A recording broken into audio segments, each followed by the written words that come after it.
नमस्कार, मैं Ravish Kumar.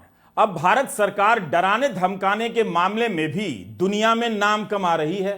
Mother of democracy के फादर ऑफ पावर का कारनामा सामने आ रहा है।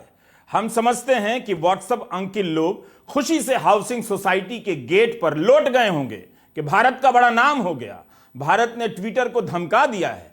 वे अब ये बात समझने के लायक ही नहीं बचे हैं कि डराने धमकाने के मामले जब भी पकड़े जाते हैं, जब पत्रकारों के अकाउंट बंद करने के लिए धमकाते हुए सरकार पकड़ी जाती है, तब नाम नहीं होता है, बदनामी होती है। डूड, बदनामी। इन अंकिलों की बुद्धि की जीडीपी इतनी तेज गति से बढ़कर फट चुकी है कि ट्विटर को धमकाने की खबर सुनकर ये खुश हो रहे होंगे कि भारत सुपर पावर हो गया है। ट्विटर बनाने वाले दो लोग थे, इनमें से एक है जैक डोर्सी। जैक डोर्सी हाल तक ट्विटर के सीईओ भी रहे। इनका एक बयान आया है कि भारत की सरकार पत्रकारों के ट्विटर अकाउंट बंद कराने के लिए धमकी दे रही थी, रेड का डर दिखा रही थी। इनसे जिन साहब ने ट्विटर खरीदा है, इलन मस्क, जिनको आप रॉकेट छोड़ते हुए और टेस्ला चलाते हुए देखते हैं तो सोचते हैं कि आपका लाडला भी मस्क बन जाएगा। उनको भी भारत सरकार से डर लगता है कि जेल ना भेज दे। अब इस तरह के ग्लोबल आरोप से दुनिया भर के निवेशकों में क्या संदेश जाएगा? क्या अच्छा संदेश जा रहा होगा?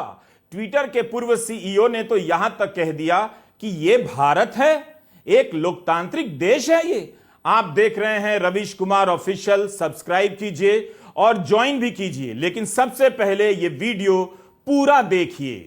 ट्विटर के पूर्व सीईओ जैक डोर्सी ने ब्रेकिंग पॉइंट नाम के एक चैनल को इंटरव्यू दिया है। जैक डोर्सी ने कहा है कि भारत सरकार ने किसान आंदोलन के समय काफी दबाव डाला। सवाल पूछने वाले कई पत्रकारों के ट्विटर हैंडल बंद करने का दबाव डाला गया। कहा गया था कि भारत में ट्विटर बंद कर देंगे, जो कि उनके लिए काफी बड़ा बाजार है। अगर आप हमारी बात नहीं मानेंगे तो आपके कर्मचारियों के घर पर छापे पड़ेंगे, जो कि उन्होंने किया।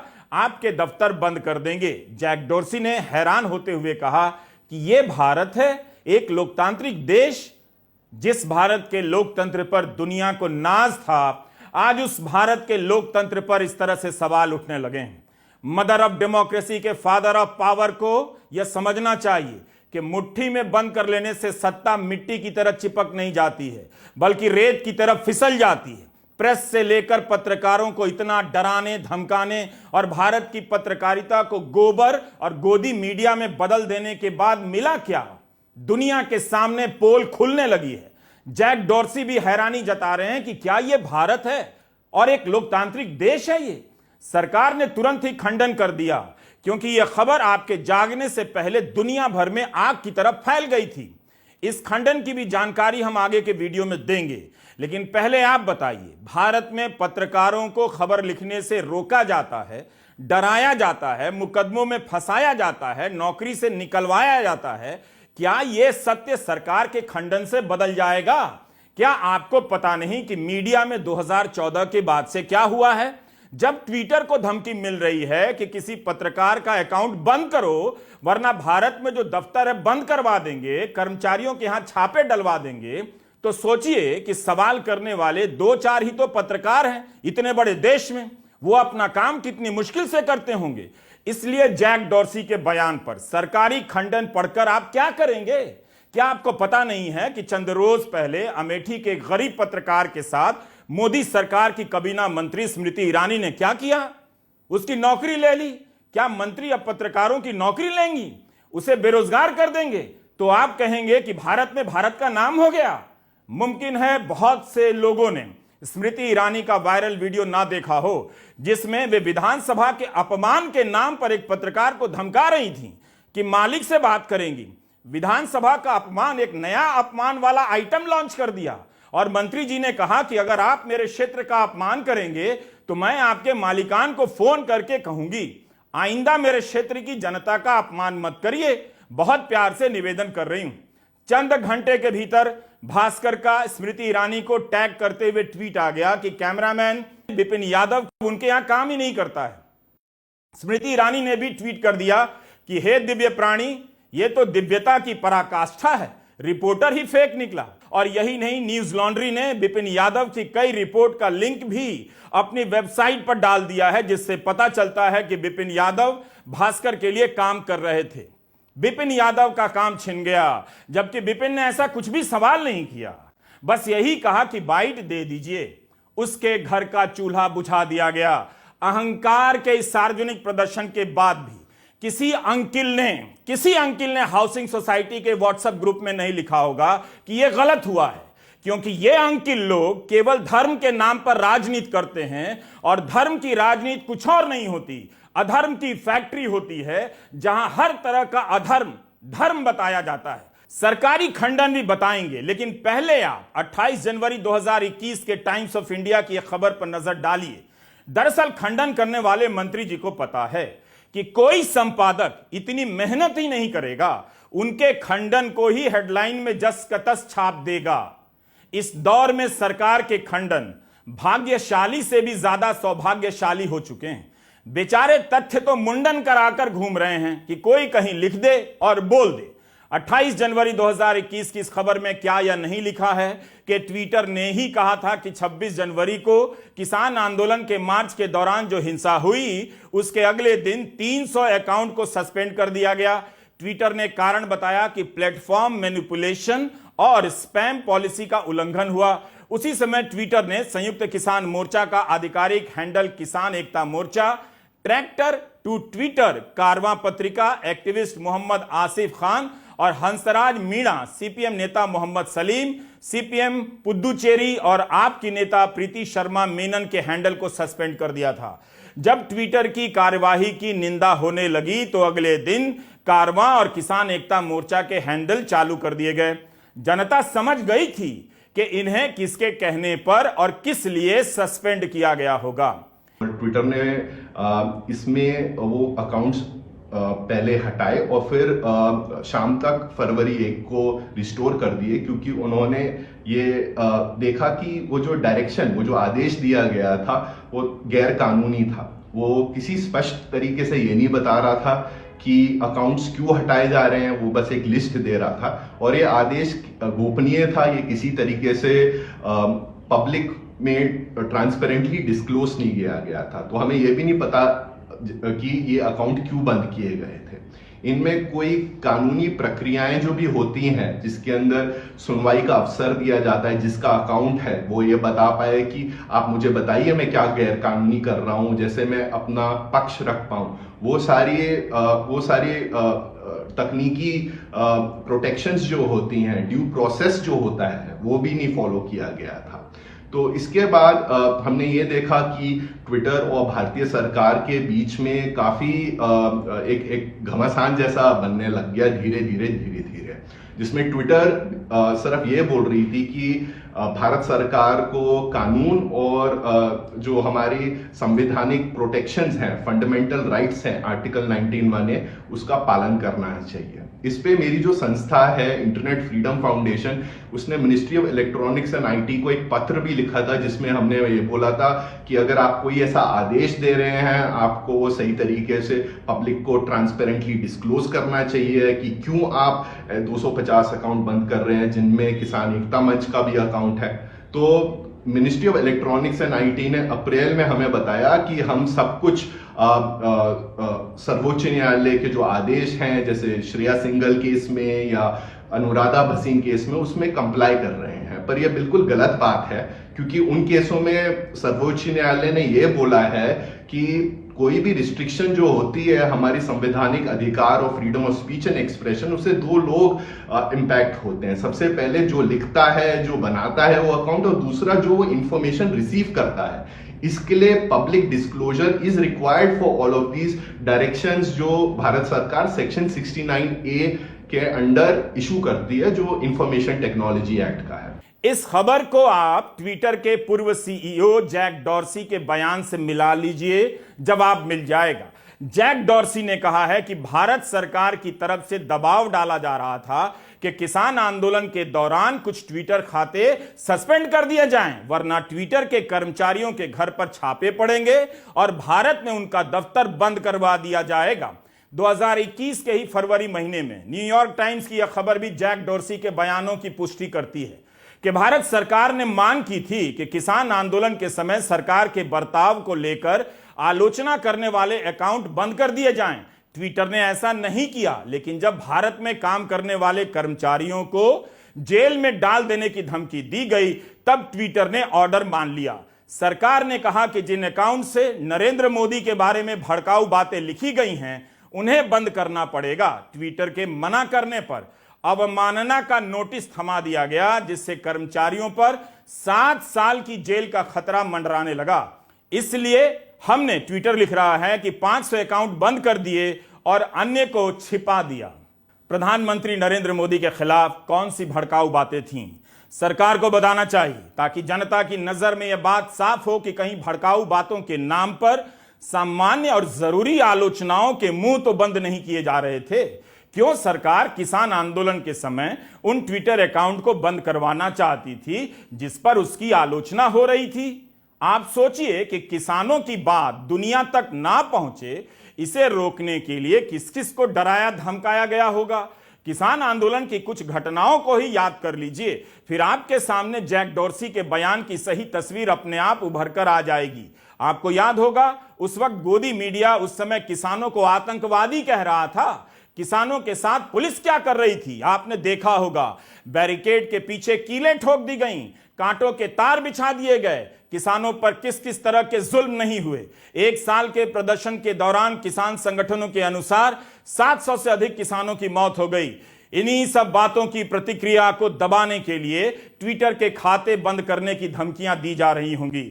जैक डॉर्सी ने इसकी पोल खोल दी है। वैसे भी गोदी मीडिया कौन सा किसान आंदोलन में किसानों की रिपोर्टिंग करने गया था, लेकिन बातें जनता तक किसी भी तरह ना पहुंचे, इसका पुख्ता इंतजाम किया जा रहा होगा। आज भी किसान एकता मोर्चा के ट्विटर हैंडल पर लिखा हुआ है कि अकाउंट सस्पेंड कर दिया गया है क्योंकि कानूनी नोटिस आया है। ये सारी तस्वीरें हमें सर्वेश ताई ने दी हैं, जो बहुत ही शानदार फोटोग्राफर हैं। हम उनका शुक्रिया अदा करना चाहते हैं। फादर ऑफ पावर ने मदर ऑफ डेमोक्रेसी का पूरा मकान जर्जर कर दिया है। आपको समझना है कि जब ट्विटर को जेल और रेड का डर दिखाया जा रहा है, तो आपके इलाके के अखबारों और पत्रकारों की क्या हालत होगी। ट्विटर ने पहले भी इसे दुनिया के सामने बताया है। 10 फरवरी 2021 को अपने एक ब्लॉग पोस्ट में ट्विटर ने लिख दिया कि वह मीडिया संस्थान, पत्रकारों, राजनेताओं या एक्टिविस्ट के खातों को नहीं बंद करेगा। वह नहीं मानता है कि भारत सरकार का आदेश भारत के कानून के अनुसार है और ट्विटर कंपनी भारत के कानून के अनुसार कदम उठाने पर विचार कर रही है। ट्विटर ने यह भी बताया कि ट्विटर के अपने नियम कायदे हैं जिसके तहत किसी खाते को बंद किया जाता है या सीमित किया जाता है, लेकिन पिछले 10 दिनों में भारत सरकार के इलेक्ट्रॉनिक एंड इंफॉर्मेशन टेक्नोलॉजी मंत्रालय ने अनेक खातों को बंद करने के आदेश जारी कर दिए। इसमें से 2 इमरजेंसी आदेश थे, यह ब्लॉग पर लिखा हुआ था। मतलब तो यही हुआ कि अभी ही इन 2 खातों को बंद करो। ट्विटर ने कुछ देर के लिए 2 अकाउंट को बंद भी किया, मगर फिर से चालू कर दिया। ट्विटर ने लिखा है कि जब इसकी जानकारी भारत सरकार के मंत्रालय को दी गई तो उसे अवमानना का नोटिस थमा दिया गया। अब आपको समझ में आ रहा होगा कि सोशल मीडिया पर भी सरकार की आलोचना क्यों गायब है। क्यों अच्छे अच्छे लोग लिखने से डरते हैं, या आपको भी खुलकर लिखने से डर क्यों लग रहा है। ट्विटर के मालिक बदल गए हैं, मगर नए मालिक को भी जेल का डर लगता है। बीबीसी के पत्रकार ने जब ट्विटर के नए मालिक इलन मस्क से पूछा कि बीबीसी ने नरेंद्र मोदी वाली जो डॉक्यूमेंट्री बनाई है उसे ट्विटर पर क्यों बैन किया, तो इलन मस्क की कंपकपी छूट गई।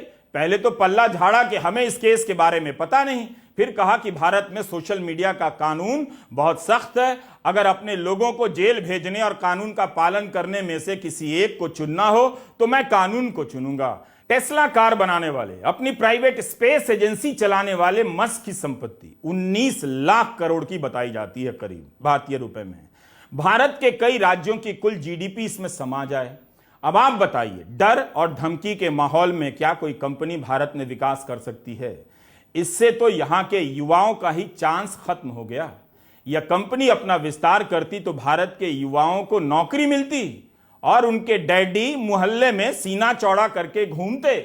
ट्विटर पर खबरों की पहुंच रोकने का धंधा अभी भी जारी है। रेल दुर्घटना के समय स्वतंत्र पत्रकार तमाल शाह ने वहां से धुआंधार रिपोर्टिंग की और ट्विटर को ही अपना माध्यम बना लिया। तमाल ऐसे ऐसे तथ्य सामने ला रहे थे जो गोदी मीडिया लाना ही नहीं चाहता था, जबकि गोदी मीडिया को जनता के पैसे से करोड़ों रुपए का सरकारी विज्ञापन मिलता है, मगर वो काम जनता का नहीं करता है। दूसरी तरफ तमाल शाह जैसे पत्रकार अपने खर्चे पर जनता के लिए रिपोर्टिंग करते हैं। तमाल शाह ने अब अपना एक यूट्यूब चैनल बनाया है, NTT बाई तमाल। आप उसे भी सब्सक्राइब कर लीजिए। जब ट्विटर के पूर्व CEO जैक डॉर्सी का बयान आया, तब तमाल शाह ने ट्वीट किया कि उनके ट्विटर हैंडल को भी सीमित किया जा रहा है। उनका अकाउंट संवेदनशील बना दिया गया है ताकि लोग जब खुद से सर्च करें तो पहुंच ना सकें। तमाल ने इससे पहले भी 9 जून को इलन मस्क को टैग कर ट्वीट किया था कि मेरी रिपोर्ट और हैंडल को बार बार सीमित किया जा रहा है। ट्विटर में मेरा जितना अंदाज़ा है, एक शैडो बैन किया गया है मेरा प्रोफाइल के ऊपर। आपको सवाल उठेगा कैसे आप ये कह सकते हैं, क्यों आपको ये लग रहा है? साफ साफ दिखाते हैं आपको। ये किसी और का अकाउंट है जो भाई साहब मुझे फॉलो नहीं करते हैं। अगर मेरे नाम से किसी को सर्च करना है तो वो क्या लिखेंगे? तमाल शाह। पहले कभी भी अगर कोई तमाल शाह नाम लेके सर्च इंजन में सर्च करता था, उनको ऑप्शन में एटलीस्ट मेरा प्रोफाइल दिखाया जाता था, जो आपको अभी फ़िलहाल के लिए नहीं दिखाया जा रहा है। चलिए कोई बात नहीं, मैं उतना फेमस हूँ नहीं, तो चले जाते हैं स्पेसिफिक हैंडल में।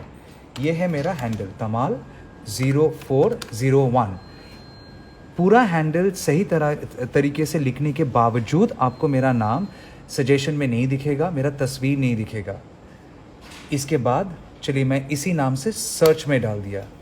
सर्च में डालने के बाद देखिए ऑप्शंस में क्या है, आपको मेरा प्रोफाइल नहीं दिखेगा। जो लोग मेरे ऊपर कमेंट किया है उनके कमेंट्स आपको दिखेंगे, और हर एक कमेंट जहाँ पे मेरा हैंडल को टैग किया गया है वो सारे ट्वीट आप देख सकते हैं, लेकिन आप मेरा प्रोफाइल नहीं देख सकते। पहला जो एक कमेंट है आप देख सकते हैं, साक्षी जोशी जी ने लिखा है कि this is Tamal Shah, very bright journalist, blah blah blah, और उन्होंने एक ट्वीट को रीट्वीट किया था। वो क्या है आपको नहीं दिखेगा, लेकिन अगर आप इस लिंक में क्लिक करेंगे जैसे मैंने किया, आप देख सकते हैं वो लेके जाएगा इनके अकाउंट में, जहाँ पे बात तो किया गया है मेरे बारे में, लेकिन आप देखिए लिखा है the following media includes potentially sensitive content, change settings. ठीक है, ये है मेरा ट्वीट, और आपको लगता है ये सेंसिटिव है? आपने ये वीडियो एक बार नहीं बार बार देखा है, बहुत लोगों ने इसके ऊपर रिएक्शन भी दिया है, और आपको लगता है ये चीज़ सेंसिटिव है। 4th स्टेज में अगर मैं इस लिंक में क्लिक करूं तो देखिए क्या दिखा रहा है, कॉशन दिस प्रोफाइल में इंक्लूड पोटेंशियली सेंसिटिव कंटेंट। इसके बावजूद अगर आप देखना चाहते हैं तो देखिए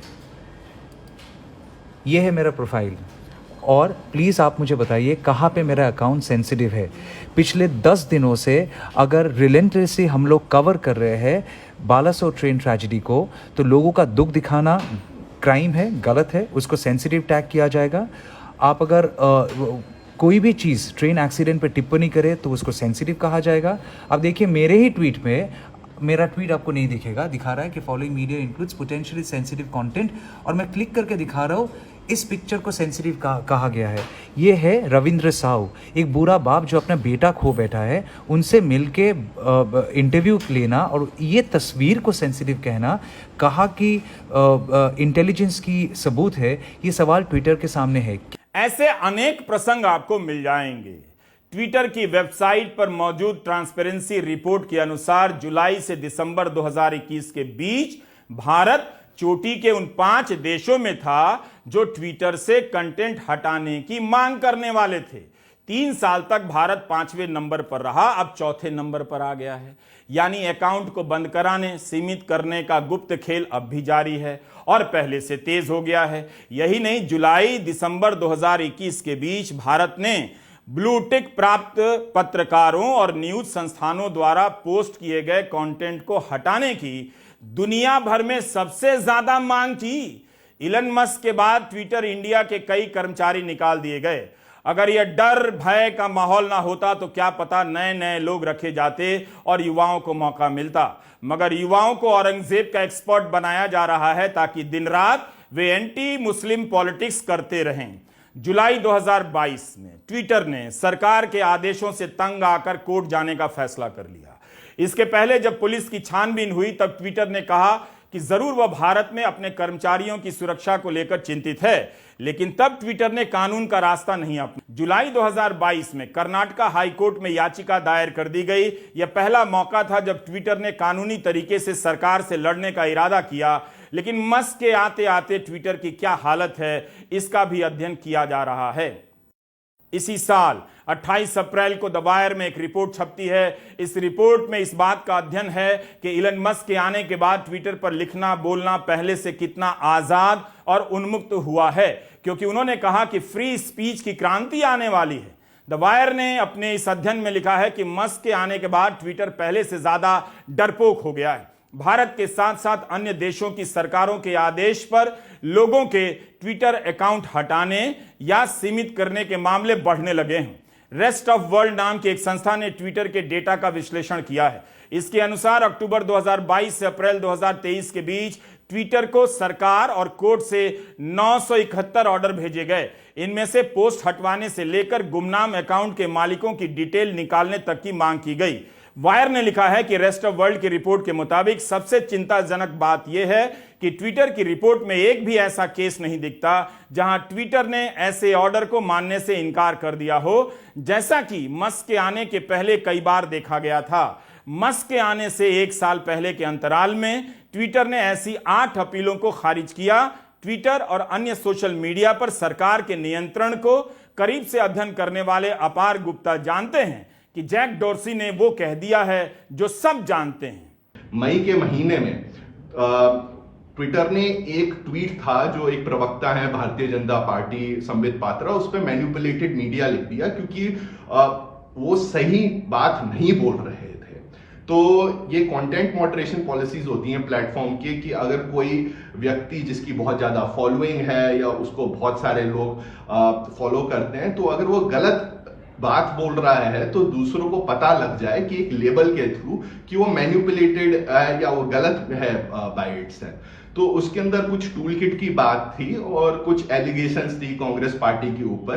पर उसके बाद हमने देखा कि दिल्ली पुलिस ने छापे मारे ट्विटर के ऑफिस के ऊपर, और इसके बाद हम एक और तीसरी बात ये देखते हैं कि ट्विटर ने कर्नाटका हाई कोर्ट में एक ऐसी अर्जी दायर करी जिसमें उन्होंने बोला कि भारत सरकार जब भी हमसे बोलती है कि ट्विटर अकाउंट बंद करो, ट्वीट्स हटाओ, वो ये नहीं बताती कि क्या कारण है और क्यों हटाने चाहिए।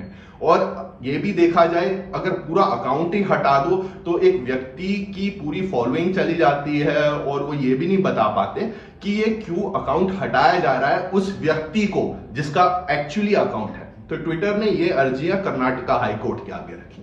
ट्विटर पर आप देखेंगे कि सरकार के समर्थक या ऐसे लोग जो नफरती चीजें डालते रहते हैं, जिनकी बातों से पता लगता है कि ये लोग सरकार के समर्थक हैं और एंटी मुस्लिम राजनीति को हवा देने वाले हैं, वे बिना किसी रोक टोक के लिखे जा रहे हैं। किसी भी सोशल मीडिया पर उनका भड़काऊ भाषण चलता जा रहा है अलग अलग प्लेटफॉर्म पर।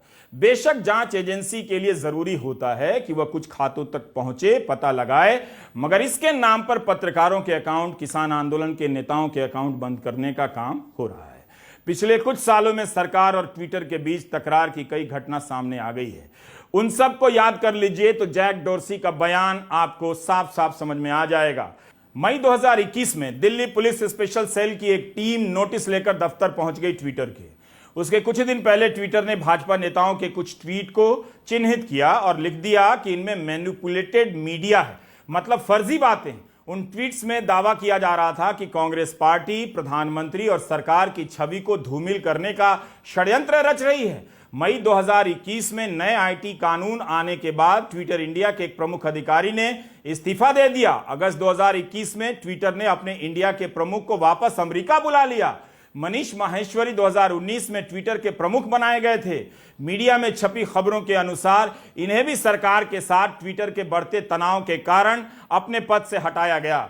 फरवरी 2019 में ट्विटर के स्टाफ को संसद की आईटी की स्थायी समिति के सामने पेश होने के लिए कहा गया, फेक न्यूज के मसले पर और ऐसी शिकायतों के बाद कि ट्विटर प्रो भाजपा और दक्षिणपंथी हैंडल पर ज्यादा कार्रवाई करता है। हाल ही में सरकार ने ट्विटर को कर्नाटका हाई कोर्ट में आदतन आदेश का पालन नहीं करने वाला बताया। यह लड़ाई इस हद तक खिंची है कि भारत सरकार के मंत्री ट्विटर के विकल्प के रूप में कू का प्रचार करने लगे। उसे कू का क्या हुआ उस कू का, इस सवाल के जवाब में आपको केवल हु हा ही मिलेगा, कू का नहीं मिलेगा। हमें एक बात समझने की जरूरत है, सोशल मीडिया के इन प्लेटफॉर्म की अपनी भूमिका कोई बहुत अच्छी नहीं है।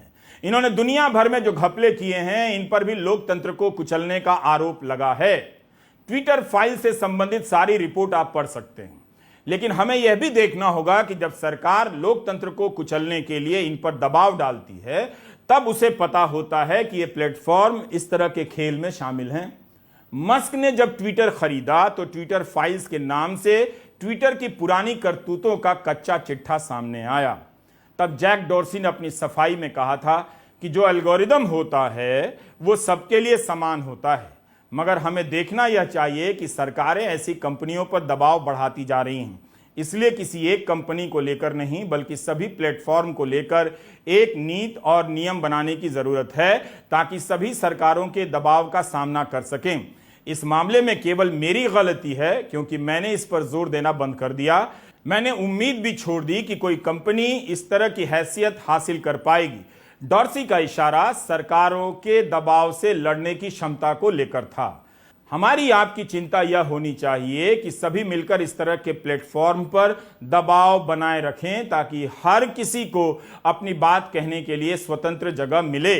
क्योंकि अब अखबार और टीवी चैनल आपके लिए नहीं आएंगे, वो केवल आपके खिलाफ आएंगे। महिला पहलवानों और उनसे पहले भारत के किसानों ने इसे देख लिया है। 2022 के अगस्त महीने में द हिंदू की यह रिपोर्ट भी देखिए। ट्विटर के सिक्योरिटी प्रमुख पीटर ज़ाटको ने आरोप लगाया कि भारत सरकार ने मजबूर कर दिया कि उसके एजेंट को ट्विटर के दफ्तर में काम पर रखा जाए और यूजर्स के डेटा को उसे देखने दिया जाए। इस व्यक्ति ने अमेरिका के सिक्योरिटी एक्सचेंज कमीशन में याचिका दायर की है। वॉशिंगटन पोस्ट में यह रिपोर्ट छपी थी कि कंपनी ने अपने यूजर्स के साथ छल किया है। यह मामला आप तक ठीक से पहुंचे, इसके लिए हमने बहुत मेहनत की। पहले की सारी घटनाओं और खबरों को वापस आपकी नजरों के सामने कर दिया, ताकि आप देख सकें कि जो पहले से हो रहा है वही आज जैक डॉर्सी ने कह दिया है। अगर इस तरह से हिंदी के अखबार सभी पहलुओं को तथ्यों के साथ छापने लग जाएं, तो आप दर्शकों और पाठकों का स्तर और मिजाज बदल जाएगा। लेकिन अखबारों में इस तरह से आधी अधूरी रिपोर्टिंग होती है कि किसी वाक्य का साफ मतलब नहीं निकलता। यह जानबूझकर किया जाता है। खबर को ही भंडोल कर दो, जैसे आप बच्चों के खेल में देखते हैं। खेल में अपनी हार देखते हुए कोई बच्चा झुंझलाकर खेल का सामान ही उठाकर फेंक देता है। अब आते हैं इसके सरकारी खंडन पर। इलेक्ट्रॉनिक और आईटी राज्य मंत्री हैं राजीव चंद्रशेखर, उनका जवाब आया है। वे अपने जवाब में कहते हैं कि यह पूरी तरह से झूठ है। शायद ट्विटर के संदिग्ध इतिहास से पीछा छुड़ाने की कोशिश लगती है। तथ्य यह है कि डॉर्सी के काल में उनकी टीम ने भारत के कानून का बार बार उल्लंघन किया। 2020 से 2022 तक कानून का पालन करने में आनाकानी करते रहे, मगर जून 2022 में जाकर उन्हें पालन करना पड़ा। कोई जेल नहीं गया, न ट्विटर बंद किया गया। डॉर्सी के समय में ट्विटर की समस्या यह थी कि वह भारत की संप्रभुता को स्वीकार नहीं कर रहा था। इस तरह से बर्ताव कर रहा था जैसे भारत का कानून उस पर लागू नहीं होता है। भारत एक संप्रभु राष्ट्र है और उसका अधिकार है कि वह भारत में काम कर रही सभी कंपनियों पर अपने कानून को लागू करे। जनवरी 2021 में प्रदर्शनों के दौरान कई प्रकार की गलत सूचनाएं थी और नरसंहार की रिपोर्टिंग हो रही थी, जो पूरी तरह से फेक थी। सरकार उन गलत सूचनाओं को हटाने के लिए प्रतिबद्ध भी थी, क्योंकि फेक न्यूज के कारण मामला भड़क सकता था। जैक के समय में ट्विटर का बर्ताव पक्षपातपूर्ण रहा। उन्हें भारत में फेक न्यूज या गलत सूचनाओं को हटाने से उन्हें दिक्कत थी, लेकिन अमेरिका में हटाने से उन्हें कोई दिक्कत नहीं थी। जबकि साफ साफ तथ्य है कि किसी के यहां छापा नहीं पड़ा, कोई जेल नहीं गया। हमारा फोकस इस पर ही रहा कि भारत के कानून का पालन हो। इस बात के अनेक प्रमाण हैं कि जैक का ट्विटर मनमाना था, पक्षपाती था और उनके समय में प्लेटफॉर्म का गलत इस्तेमाल हुआ। हमारी सरकार की नीति साफ है, भारत में काम करने वाली सभी मध्यस्थ माध्यमों को कानून का पालन करना पड़ेगा, ताकि इंटरनेट एक सुरक्षित जगह बन सके। डॉर्सी ने नहीं कहा कि किसी को जेल भेज दिया गया या छापे पड़े, बल्कि यह कहा कि इसकी धमकी दी जाती थी। ट्विटर के सिक्योरिटी प्रमुख ने भी तो अमेरिका में केस किया है। मंत्री ने अपने जवाब में डॉर्सी के कार्यकाल का जिक्र किया है, इलन मस्क का नाम नहीं लिया। इसे नोट कीजिए। जरा बताइए कि मस्क को जेल से क्यों डर लगता है, और क्या अब यह खतरा नहीं है? क्या आप नहीं जानते कि जेल भेजने के लिए इस देश में क्या खेल होता है?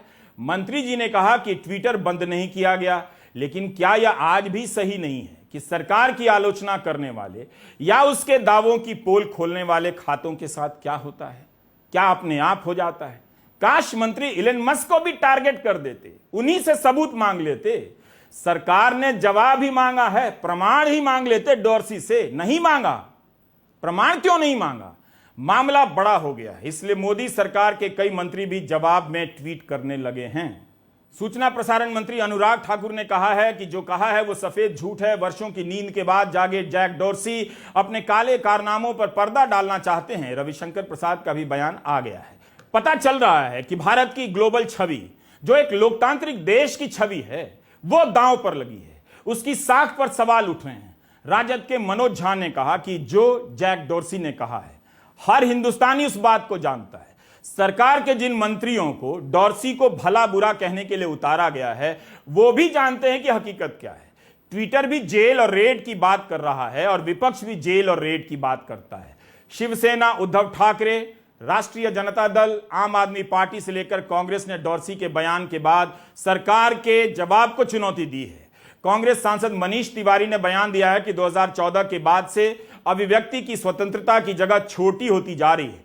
डॉर्सी ने जो कहा है उससे हैरानी नहीं होती है। कुछ राज्य सरकारें भी इस मामले में क्रूर हो चुकी हैं। मनीष ने यह ट्वीट किया है। आपको याद होगा अगस्त 2021 राहुल गांधी जी का अकाउंट ट्विटर ने ब्लॉक किया था। उनका कहना था उनकी किसी गाइडलाइन का उल्लंघन हुआ है, जबकि चेहरा विक्टिम का नहीं, विक्टिम की फैमिली का था। लेकिन बहरहाल अगस्त 2021 में राहुल गांधी जी का ट्विटर हैंडल ब्लॉक किया जाता है और अगले 6 महीने तक उनका ट्विटर ग्रोथ, उनकी सब्सक्राइबर ग्रोथ, उनकी फॉलोवर ग्रोथ बिल्कुल नगण्य हो जाती है। और जब फरवरी 2022 में वॉल स्ट्रीट जर्नल यह खबर चलाने वाली है कि ट्विटर ने राहुल गांधी जी के अकाउंट को ब्लॉक किया है और उनकी सब्सक्राइबर ग्रोथ ब्लॉक हो गई है और ट्विटर को चिट्ठी लिखी जाती है, तुरंत ये जो शैडो बैन था ये हट जाता है और लगातार उसके बाद सब्सक्राइबर में ग्रोथ आ जाती है। तो मैं आज ये क्यों ना कहूं कि ट्विटर ने ये ब्लॉकिंग, ट्विटर ने ये शैडो ब्लॉकिंग, सब्सक्राइबर ग्रोथ पर ब्लॉक करना सरकार के कहने पर किया था। और ये जो 6 महीने का बैन था ये सरकार के दबाव में आकर किया गया था, जिससे विपक्ष की सबसे मजबूत आवाज को भी ट्विटर जैसे प्लेटफॉर्म पर ब्लॉक किया जाए। और ये कहानी सिर्फ ट्विटर तक सीमित नहीं है। हम सबको पता है कौन से पेज डिलीट होते हैं, हम सबको पता है किसके पोस्ट डिलीट कराए जाते हैं, फेसबुक से, यूट्यूब पर किसको रिस्ट्रिक्शन करा जाता है, ये सर्वविदित है। लेकिन ट्विटर का एक फाउंडिंग सीईओ, फॉर्मर सीईओ अगर ये कह रहा है कि सरकार ने इस कदर दबाव बनाया था कि अगर किसानों को दिखाया गया तो आपके घरों पर छापे पड़ेंगे, ये असलियत है 56 इंच की छाती की। हमें यह ध्यान में रखना होगा कि मोदी सरकार के आईटी नियमों को लेकर पहले से ही सवाल उठ रहे हैं कि इन्हें इस तरह से बनाया जा रहा है कि सरकार उस पर सवाल उठाने वाली सूचनाओं को भड़काऊ और देश विरोधी भी घोषित कर दे और पत्रकारों से लेकर एक्टिविस्ट के हैंडल को बंद करवा दे। इस पर काफी कुछ लिखा और पढ़ा जा रहा है। दूसरी बात, ट्विटर और इंटरनेट पर इतनी चिंता है कि कोई भड़काऊ बातें ना करे, ऐसी बातें ना हो कि समाज में हिंसा भड़के, तो आप उत्तराखंड को लेकर ही देख लें कि किस तरह से एक समुदाय के खिलाफ भड़काऊ भाषण दिए जा रहे हैं और भाषण देने वाले लोगों के साथ क्या हो रहा है। उन्हें दुकानों से लोगों को खाली कराया जा रहा है। इन सब हालात के मद्देनजर जब आप सरकार के बयान को देखेंगे और इस वीडियो को दोबारा तिबारा देखेंगे तो पता चलेगा कि इस देश में क्या हो रहा है और आपके साथ क्या हो रहा है। नमस्कार, मैं रवीश कुमार।